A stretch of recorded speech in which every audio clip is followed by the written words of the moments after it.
Salut tout le monde, j'espère que vous allez bien. On se retrouve aujourd'hui pour le suivi de la semaine. J'espère que tout s'est bien passé pour vous. De mon côté, il y a pas mal de positifs.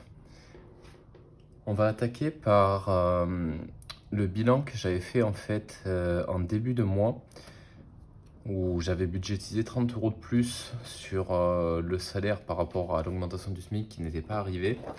Donc j'avais fait ce petit suivi derrière avec les moins 30 € de salaire, les 27,50 € que je pensais qu'on allait me demander de l'assurance voiture par rapport au couac qu'il y avait eu sur le contrat, le forfait du téléphone que j'avais pas budgétisé et les 24 € d'aide de la CAF qui n'étaient pas rentrés suite à l'oubli de paiement de la cantine.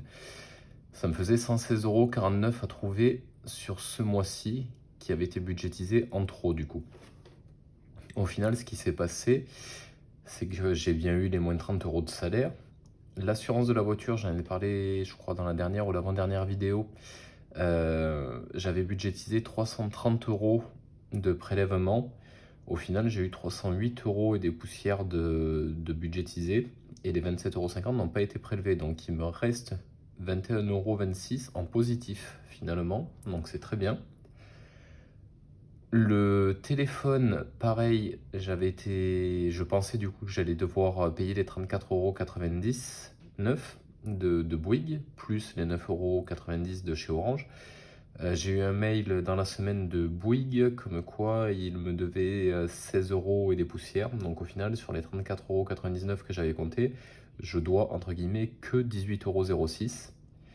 Et bon, les 24 € de CAF, ça change pas. Donc au final, ça me fait 53,32 € à trouver au lieu des 116,49 €. Donc c'est déjà pas mal, ça soulage quand même pas mal.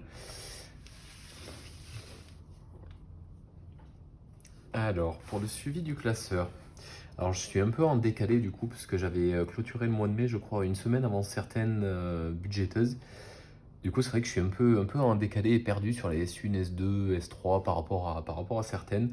Ce que je vais faire, je pense que c'est que je vais clôturer le mois de juin le 30 et que je vais faire une S1 sur le mois de juillet qui ira du coup du samedi, alors on est sur juillet, du vendredi 1er, et je ferai une vidéo de suivi, je pense, le dimanche 10. Ça fera une semaine un petit peu plus longue, mais au moins je retomberai sur mes pattes et ça me fera un mois de juillet à 4 semaines.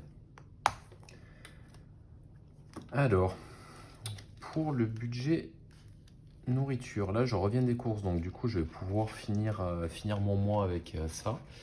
Il faudra que je refasse les courses, je pense, vendredi 1er du coup, voire peut-être jeudi 30 pour éviter d'y aller avec ma fille. Je pense que c'est préférable d'y aller jeudi 30.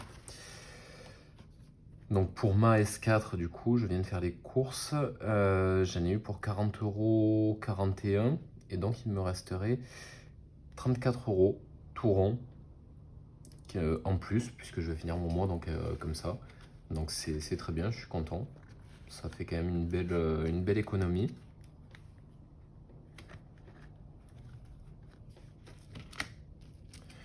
Le budget sorti, il n'a pas changé, il me reste toujours 4 €. Je suis allé à l'escalade, ça m'a coûté un peu d'essence, mais j'ai pu me garer sur un parking gratuit, donc c'est très bien.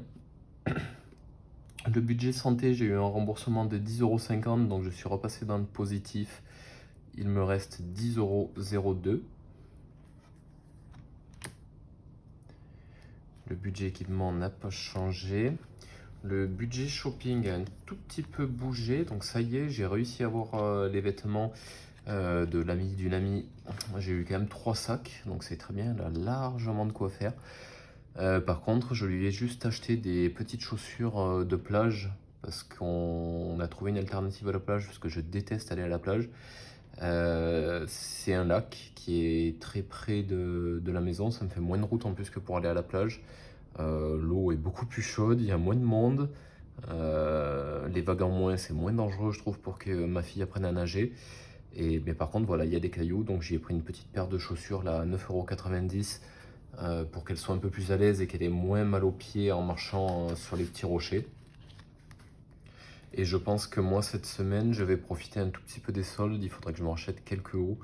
Bon, je vais pas en avoir, j'ai pas besoin de grand chose, hein, je vais en acheter 2 ou 3, mais il restera des sous, mais ça risque de descendre un tout petit peu d'ici la fin de la semaine. Le budget snack, il n'a pas changé, il me reste toujours 2,40 €. Donc ça, je compte pas l'utiliser d'ici la fin du mois.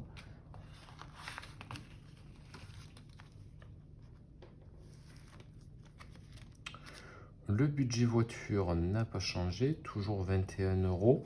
Alors je reviens un petit peu sur la voiture. Dans la dernière vidéo, je disais un peu blasé, au pire je vais la changer.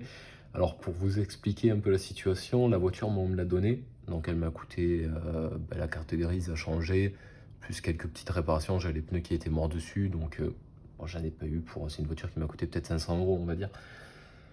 Mais le truc c'est qu'elle est des années 2000 et avec la zone à faible émission qui est mise en place autour de Montpellier et sur toute la région autour de Montpellier, je vais plus pouvoir rouler avec, normalement, je crois, d'ici janvier 2024, si j'ai bien compris. Donc j'étais déjà censé changer la voiture, mais j'espérais la faire durer jusque-là. Au final, la voiture a un souci de boîte de vitesse et un problème apparemment de pression dans la boîte ou je sais pas quoi. J'ai vu un garagiste qui est un ami de mon chef d'atelier, c'est un ami proche, donc c'est pas quelqu'un qui m'a présenté. C'est pas quelqu'un qui a essayé de me la faire à l'envers et voilà, il m'a dit qu'il pouvait pas lui réparer la boîte, il devait l'envoyer dans un centre spécialisé et toutes les fois qu'il a envoyé une boîte de vitesse dans ce centre-là, c'est jamais revenu en dessous de 2400 € de facture et ça pouvait monter jusqu'à 3000, 3500 de facture. Plus là, le moteur de la vitre électrique qui est mort, apparemment d'après mon père, il y en a à peu près pour 200 € à faire réparer ça. J'ai pas envie de mettre 3000 balles de réparation dans une voiture que je vais devoir changer d'ici 2 ans, quoi. Je préfère, tant pis, la laisser en l'état et je me la ferai reprendre ce que je me la ferai reprendre et avec un peu de chance, j'en trouverai une pas trop chère qui passe dans les critères de la ZFE pour être tranquille d'ici quelques années, quoi. Et après, dans le budget imprévu, alors j'ai fait passer un livre. Alors c'est vrai que je savais pas trop dans quoi faire passer ça. J'ai pris un petit cahier de vacances à 5,60 € pour ma fille pour essayer de la faire travailler un petit peu pendant les vacances, qu'elle ne perde pas trop le rythme de l'école. Alors sans non plus lui faire du 8 heures par jour, mais au moins qu'elle écrive un petit peu, qu'elle dessine un petit peu et voilà, qu'elle se serve un peu de sa tête autrement que pour les dessins animés, on va dire. Après, le budget transport. Donc là, par contre, je suis dans le rouge. J'étais sur la réserve, là cette semaine. Je suis allé faire un plein le 25 à 61,91 €. Du coup, je suis à moins 17,63 €. Alors, j'aurais très bien pu faire un plein à 40 € et dire youhou, je suis dans le positif, j'ai fini mon mois avec mes 150 €. Sauf que la station-service est quand même à 8 km de la maison parce que c'est la seule qui fait du bioéthanol vraiment pas cher, on va dire. Et je préfère, tant pis, être un peu dans le rouge et faire mon plein complet et être tranquille pour un moment que faire du coup 16 km de détour pour faire que la moitié du plein et devoir y retourner plus tôt. Là, au moins, je sais que je suis tranquille. Cette semaine, je vais faire quoi? Je vais faire peut-être 60 km. Il va me rester plus de 500 km d'autonomie, donc je vais être tranquille pour le mois de juillet. Au moins pour le début, quoi, pour la première semaine. En sachant que les semaines où j'ai ma fille de garde, je fais à peu près 600 km dans la semaine juste pour l'amener à l'école. Donc fin de première semaine de juillet, le plein est vide, on va dire. Après, du coup, je vais commencer le défi des 5 € pour les vacances de Noël, pour les vacances au ski, comme j'avais dit. Je reçois mon classeur normalement aujourd'hui, le deuxième, qui me servira du coup pour tout ce qui est épargne, pour la voiture aussi, pour le budget enveloppe. Alors le budget enveloppe, vu que je compte pas spécialement réparer la voiture, sauf chose obligatoire comme des pneus crevés par exemple, ça servira éventuellement pour financer la prochaine. Donc je vais quand même continuer à essayer d'épargner tous les mois pour la voiture et puis au mieux ça aidera voilà, à faire peut-être un crédit un petit peu plus bas pour la prochaine voiture. Donc tout ça sera rangé dans l'autre classeur avec le défi des 5 €. J'ai regardé un petit peu pour le ski, à peu près combien ça pourrait me coûter. C'est hyper cher quand même. Pour un week-end, sans compter l'hébergement, puisque je suis censé être logé gratuitement, sans compter l'hébergement, la nourriture, juste avec la forfait location, plus 2 cours de ski de 2h30 pour ma fille, 2h30 chaque jour. Parce qu'il faut quand même qu'elle apprenne et moi je me sens pas de lui apprendre, je sais en faire mais lui apprendre je sais pas faire. Il faudrait compter 230 € aux Deux Alpes, donc ça calme un petit peu. J'ai toujours l'option, on a une station dans l'Hérault, c'est le Au Mont Aigoual, c'est la petite station familiale du coin on va dire, où là ça me coûterait quand même beaucoup moins cher, alors un peu plus d'essence, enfin pas plus d'essence mais il faudrait y aller à la journée, je ne veux pas loger non plus sur place. Mais concrètement, ouais, ça me coûterait beaucoup moins cher, puisque aux Deux Alpes, pour compter 60 € de forfait par jour. Au moins égal avec même pas 30 €, je pourrais avoir le forfait journée avec ma fille. Donc ça se réfléchit, ça va être à voir en fonction des conditions météo et de combien j'ai pu épargner. Mais voilà, dans le meilleur des cas, on va dire si je veux voir mes amis et profiter un peu d'une belle station, il faut compter 230 € à peu près de budget. Donc je verrai d'ici la fin de l'année combien j'ai pu mettre et j'aviserai à ce moment-là de quelle station on choisit. Voilà, bah, j'espère que pour vous la semaine s'est bien passée. Je vais vous dire à bientôt et puis passez une bonne fin de week-end et bon courage pour la semaine à venir.